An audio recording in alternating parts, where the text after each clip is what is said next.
in the church, they'll say new levels, new devils. Don't say you're at that new level unless you're ready to deal with those new devils. Sometimes we set ourselves up for failure because we're confessing, I'm this, I'm that. We just set yourself up for those devils. They all of a sudden looked and said, oh, he ain't ready for us.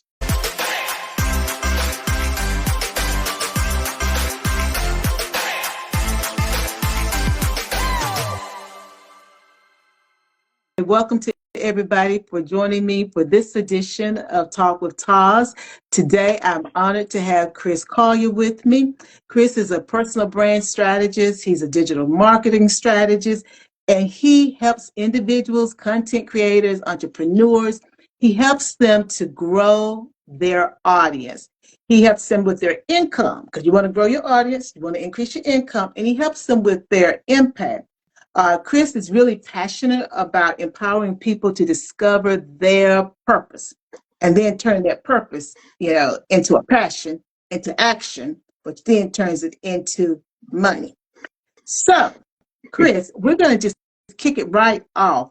For someone who's feeling that they've lost their passion or their purpose after facing setbacks, how can they rediscover what truly drives them and that passion to transform, their future? How do they discover that?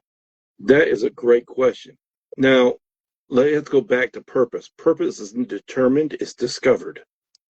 You don't choose your purpose, you discover it. It's actually, if you understand a little bit Hebrew and Greek, it's an uncovering. You're uncovering something that's been hidden.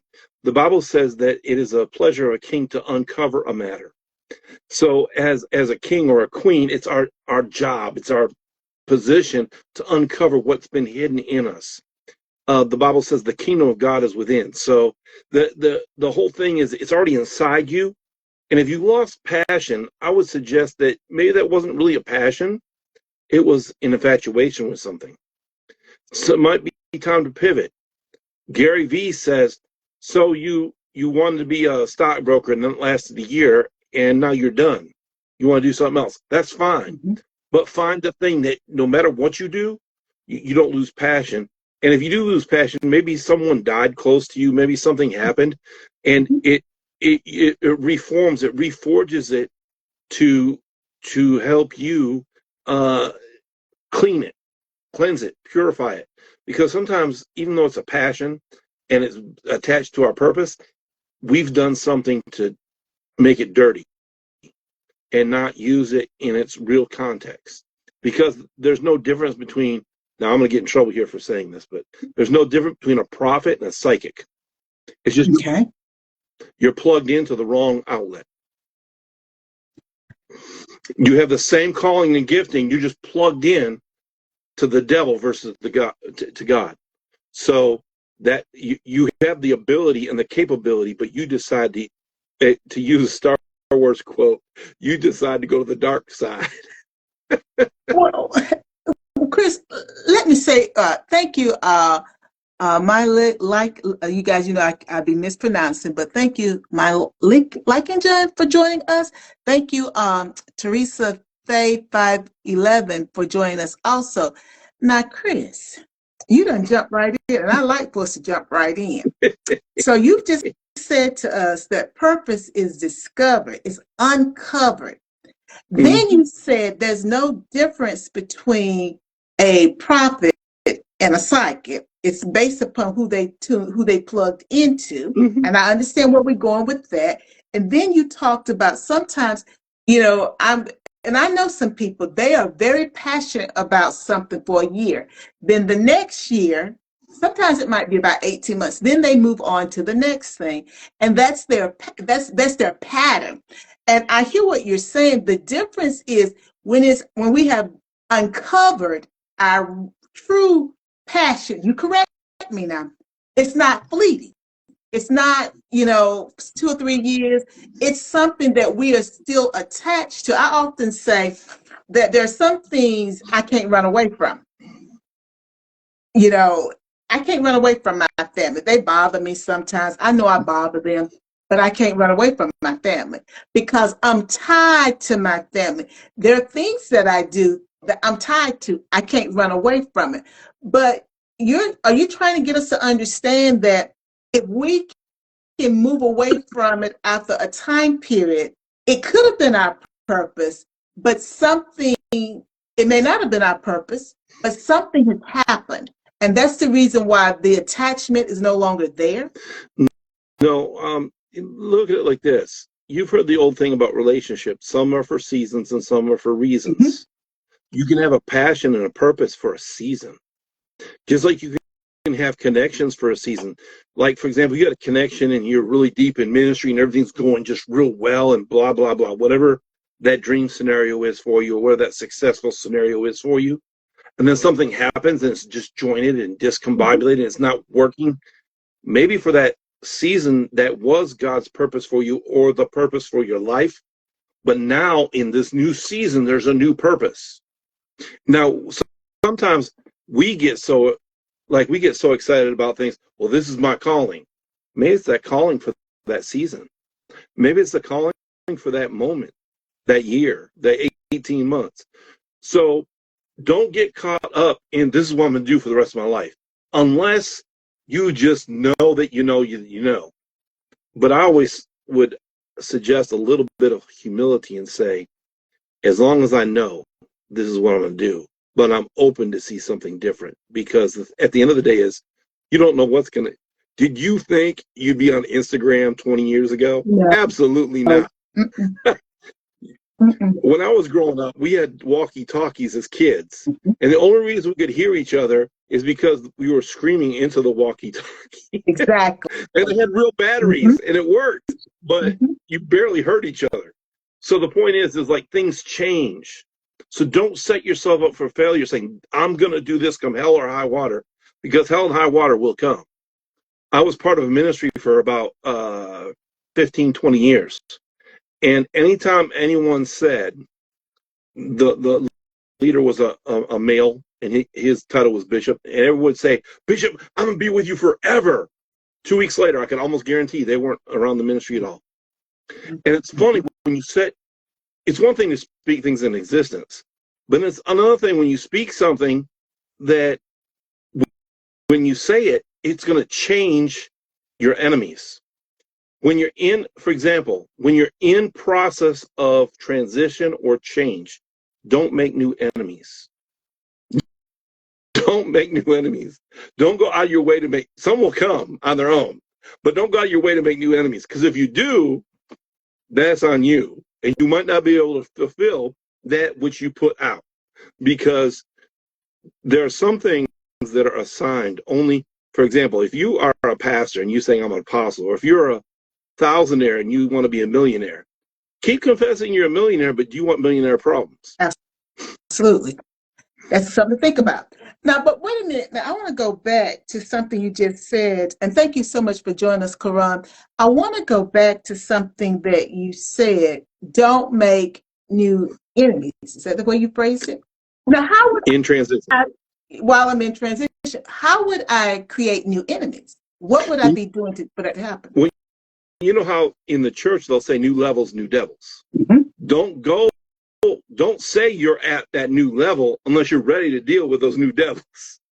Sometimes we set ourselves up for failure because we're confessing, I'm an apostle, I'm a archbishop, I'm this, I'm that, I'm a world-renowned network marketer, I'm a world-renowned video marketer. We just set yourself up for those devils. Because they all of a sudden look and said, oh, he ain't ready for us. And you're not. You've got to get ready. You know, we have a saying, if you always stay ready, you never have to get ready.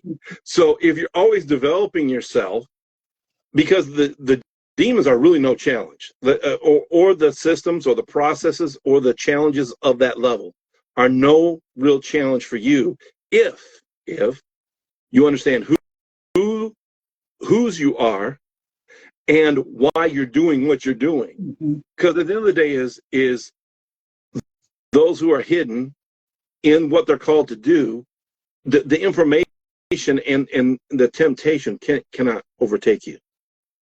Okay. Well, now, Chris, let me back up a moment. What about people who are afraid to pursue their passion? You know, so what strategies can you provide for those individuals? They believe they know what it is that they're supposed to be doing, but they're not able to do it. They are able. There's a couple scriptures I can give them and I'm a very principle-based person, even though I'm in the business world. I'm a pastor also. But I'll say this: remember the parable of the talents. If God gave you 5 talents, he expects you to make 5 more talents. He doesn't expect you, oh, I can't do it. I just got this one talent. I'm scared. I'd rather you go and use it up. I'm going to use an example because I also used to be an athlete. As an athlete, we used to say, leave everything on the field, leave everything on the track, leave everything on the court. So leave everything in that field that you call your niche, in that field you call your home. Because at the end of the day is, you owe it to God, you owe it to yourself, you owe it to your family, you owe it to community, you owe it to the nation, you owe it to your ancestors, you owe it to the people who come after you. So give everything you got. And understand that over time, if you're actually doing that, you will see the benefit of your work. You may not ever see the benefit of your work. Let's be real. Yeah. There's stories in the Bible. Abraham didn't see the benefit of his work. Abraham never saw it in the natural. He saw it with another set of eyes. So you got to have vision. Look, you can see everything, but have no vision. You've got to have vision. You've got to believe beyond belief. Well, now, and understand, I'm with you, Chris, but let me channel the people who just they're trying to make it work, because you're asking me to do several mind shifts here. Because if I'm not going to see the benefit of what I'm doing, then why am I doing it? Because at the end of the day is your calling, your gifting, your talent's not for you. It's for someone else. So if I'm making impact in people's lives, for example, I have a YouTube channel, and for years, several years, I didn't hear, it was crickets. But I kept plugging away, kept working on my craft, getting better at it all the time. I still haven't arrived. I still have a lot to learn. But here's the thing, is I continuously work on my craft. Keep working on honing your gift, honing your talent, honing your skills, and you'll develop. Now, let me tell you something. This is the first platform I think I've announced this on, so you've got breaking news, Doctor. Okay. In October, I was at about 500, 600,000 views on my channel. A couple days ago, I got a notification. Congratulations, Chris. You have over 1 million views now. But see, watch this. I was talking to someone that said, I have 4 years of podcasting. And they said, you have 4 years of podcasting? That's amazing. Most people quit after 1 year. Yeah. So watch this. What happens if when I was hearing those crickets, I would have been like, this ain't worth it. It's just a waste of time. Something to do during Corona, because everyone was locked up anyway and they didn't have anything else to do, so they want to get on a podcast. I have now created something that could possibly be millions of dollars in my pocket in the next few months. We're not talking about years, months. But if I would have, watch this, delays are not denials. Just because something's delayed doesn't mean it's denied. Just because you can't get your gift to work that we want to, or your message doesn't come across like you like it to, and you're not touching the people you want to touch, it might not be the time. You might be wanting to do the right thing. You might be in the wrong vehicle. So don't get upset about how you're doing what you're doing. Keep doing what you're doing. You might have to change the vehicle. You might have to go to Zoom, to StreamYard, to Riverside, or whatever other third-party platform you use. But at least you continue the message. You continue to do what you do. And if you're writing, then write like nobody's business. You got to believe that if you are called to speak or talk, that you are the best talker in your niche. You're the best presenter in your area. You can't just think, oh, wow, this is just something else for me to do. It's hard. I heard a wise man say a long time ago, and I didn't believe him, but I do now. He said, being married, hard. Being single, hard. Yeah. Choose your hard. Going to work every day is hard. Being an entrepreneur is very hard. Just choose your hard, though. They're both very hard. One, watch this. If you get something that's hard now, it'll be easier later. If you get something that's easy now, it'll be hard later. So choose what path you want. You think of going to work every day is hard. When you get in your 50s, you don't want to get up and go to work. So that's why I'm working hard now, so I don't have to go to work later. Oh, that's a good point, Chris, because basically, no matter how you slice it, it's going to be a challenge, and you're going to have to figure out how you want to embrace that challenge. But, sometimes, Chris, I know I shouldn't do it, but sometimes individuals will make comparison. Now, I know that you work at your craft. And I know that you have been doing this for some time, even before I met you. And as you just said to the audience, it's been 4 years. So now from October, this is November, but now with this interview, 3 months later, you have gone from 600,000 views to over 1 million views. What if a person is using other folks' success or their achievements or their milestones, and they're comparing themselves to that? How do you get them to get out of that mindset so that they can stay in their lane and do the hard work that they have to do in their effort to make sure that their passion is doing, their purpose rather, is fueling what it's supposed to fuel in our universe? Well, now there's two ways to use comparison, right? Use comparison just as like milestones. Like, have I got to 1 million views yet? Have I got to 600,000 views yet? Have I got to 250,000 views? But the timeline, this is the thing, is you can't compare you're only comparing yourself to yourself yesterday.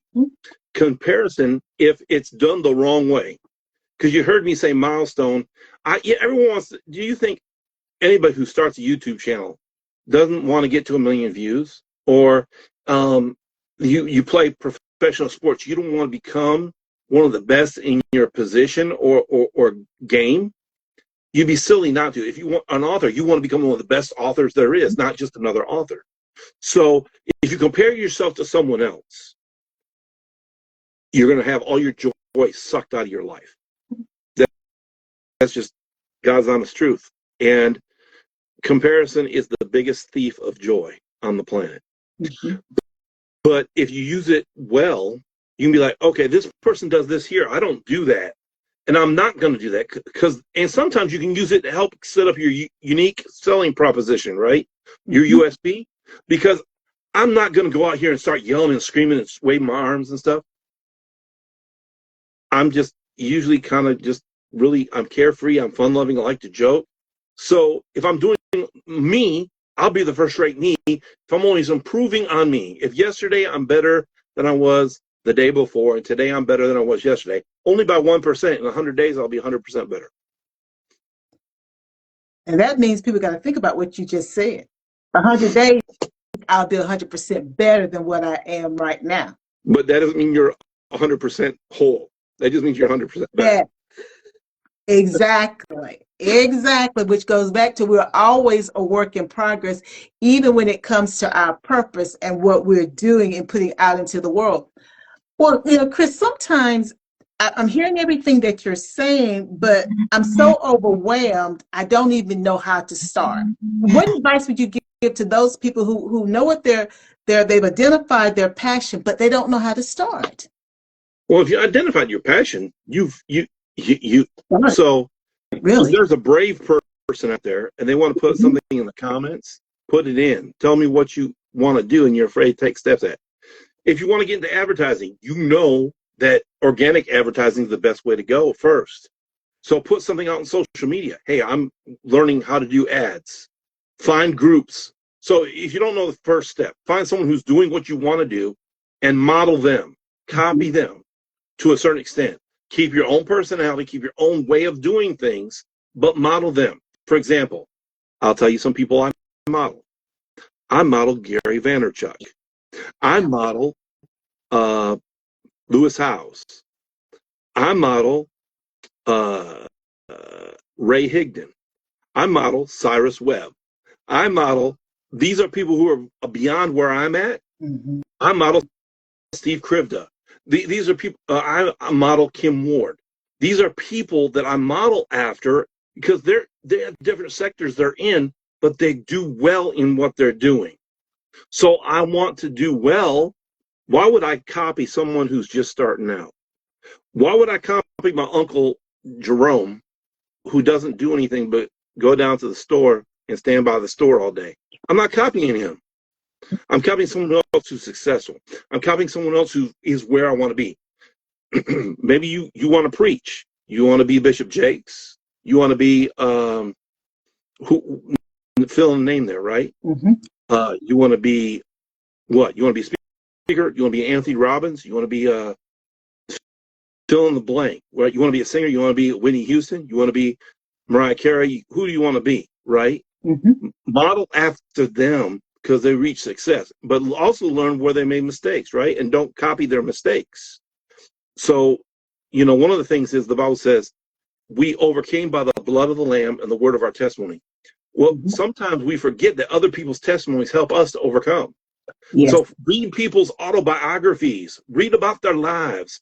Mm-hmm. I love Audible. I consume books like nobody's business because if they can teach me something in an hour or 2 hours or 4 hours that took them 30 years to learn, I just saved 29 and a half years and some.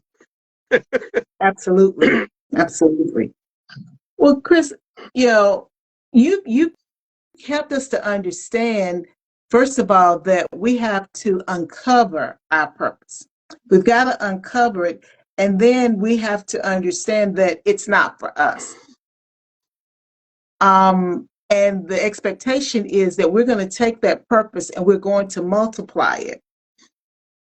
Now, in personal branding, there's some foundational habits or skills that are needed in order for us to make that difference. Give us one essential skill or habit that you would recommend to someone who is trying to, because you talked about it, because you talked about who you model, who you pay attention to, you talked about the biographies, but give us maybe a scale down, because for some of us, we need something, a smaller step, a skill that you would recommend to someone who might be struggling to move forward. Because I'm getting this information, but how do I now propel myself forward? Meditate. Mm. Because if you don't believe you can, you're not going to do anything. You'll be out there doing a bunch of stuff, and people be like, excuse what I'm getting ready to say. It's not true about you, but if I watch you and watch all your stuff, and you don't believe that you can do it, doctor, and I watch you and be like, she ain't real. She fake. Mm-hmm. And I can see through that. I can sense it. I might not even be able to put my finger on it. I'll be like, I don't want to watch that no more. It's just something not right about it. Meditate. Confess. Any statement that you can say I am to. I am great. I am an awesome speaker. I'm a great communicator. People, I am someone people like to hear. I'm someone people like to watch. I am someone people like to subscribe to their channel. I am somebody who makes money. Things like that. Because at the end of the day is you have value. And value is what creates economy, nothing else. Well, Chris, making these notes, value creates economy. Now we have to come back and unpack that, because I'm trying to be mindful, but value creates economy. Right. And, I talked about the fact that you help creators, entrepreneurs, digital marketers, coaches to grow their audience and their income and their impact. And as you stated, this last nugget that we leaving the folks with, value creates economy. And when I say economy, I mean income. Right. Income for me. Economy. Economy. Chris, you're going to have to come back. Because we didn't even unpack nearly what we need to unpack. You're going to have to come back. Absolutely. But tell my audience, Jesus Blackman 23, thank you for joining us. And Saria, and then Hercules, thank you guys for joining us. The replay is always available on my podcast or on YouTube. Chris, you're going to have to come back because the audience should want to know now. Value creates economy. And that's the name of the game. That's the name of the game. Chris, how can my audience stay in touch with you? I'm on all those socials with Conquer with Chris, or you can go to my website, conquerwithchris.com/home. Well, Chris, I appreciate your being here with me today. You have given us a lot to think about. I will continue to massage it myself. My purpose is discovered. It's discovered. So sometimes I may think I found it, but it may be for a season. And that's something that folks need to understand and embrace. It may be for a season. And sometimes it is, Chris. Sometimes it is. So again, thank you so much, Chris. And thank you everyone for joining us today for this edition of Talk with TAS. Until next time, make sure you take care of yourself before you start trying to take care of somebody else. Okay? Talk to you later. Bye now. Bye.